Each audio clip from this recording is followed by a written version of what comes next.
beneath the waves of the Great Lakes lies a story millions of years in the making, a tale of ice and later human ambition that shaped not just a region, but an entire continent. It all started with an ice age, Wisconsin glaciation, to be exact. Picture towering sheets of ice, some over a mile thick, grinding across the land, carving out deep basins. When the ice finally retreated around 12,000 years ago, it left behind the largest freshwater system on Earth, the Great Lakes. These were not just any lakes. The immense weight of the ice had depressed the land, and as it melted, water filled the basins, forming what we now know as Lake Superior, Lake Michigan, Lake Huron, Lake Erie, and Lake Ontario. Some of the water came from melting glaciers, but these lakes are also connected to the St. Lawrence River, allowing water to flow to the Atlantic Ocean. Over time, shifting climates and water levels sculpted unique shorelines, islands, and deep channels. The Great Lakes are home to some of the world's most striking geological formations, including Sleeping Bear Dunes, Niagara Escarpment, and Isle Royale. As the ice melted, life moved in. Mammoths, giant beavers, and saber-toothed cats roamed the land.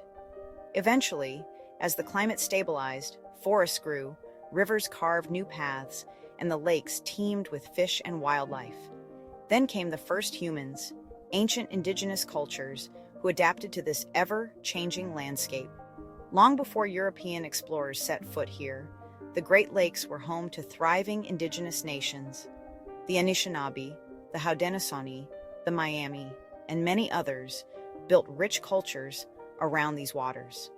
They fished, traded, and developed vast networks of travel and diplomacy long before the first European maps were drawn. Their impact on the land was profound. They managed forests with controlled burns, built massive trade routes, and lived in harmony with the environment. But with the arrival of colonizers, everything changed. The 1600s saw the first European explorers, and they weren't here for sightseeing. The Great Lakes became the beating heart of the fur trade, an economic powerhouse that fueled empires. French traders, British merchants, and American settlers all fought for control of these waters.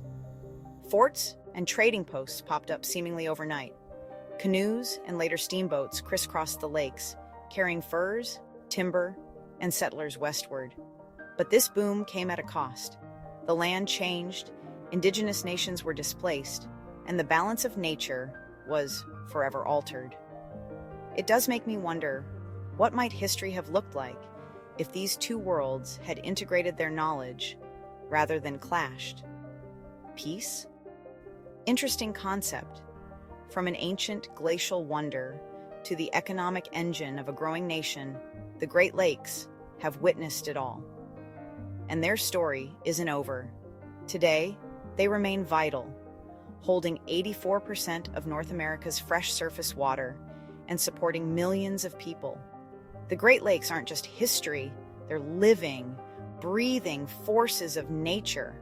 So the next time you look out over these vast waters, remember, you're gazing at a story that began in ice, shaped nations, and continues to evolve today.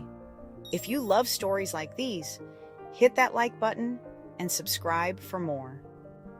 What part of Great Lakes history fascinates you most? Let us know in the comments.